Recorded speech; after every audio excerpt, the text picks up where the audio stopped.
How many of these sugar cubes would you eat in one sitting? Maybe one? I don't know, 2? Like on purpose? On purpose. Because I really wanted to, and there was like sugar cubes, and it was like, I want sugar cubes. Maybe like 2 or 3. Maybe like 2 or 3? I was gonna go with 10.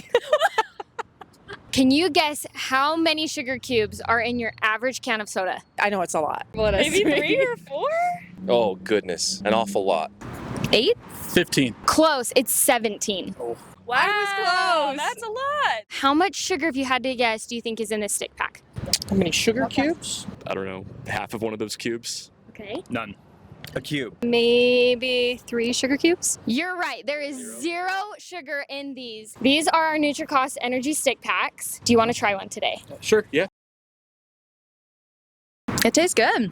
It actually tastes like I'm just drinking like an apple, like straight like apple juice basically. Actually, I'm excited about that because I love apple juice, but I don't drink it very often because of all the sugar. It tastes like candy. Like a Pez candy or something like that? It tastes like a Jolly Rancher. The Fruit Punch Fruity Tooty. It has a lot more flavor than I was expecting, which is nice. You can definitely taste the kiwi and strawberry together. One doesn't overpower the other. It doesn't taste too chalky, so I really like that, yeah. I like the taste. I like that it's not too strong and not too artificial or too sugary. No, it's actually really good.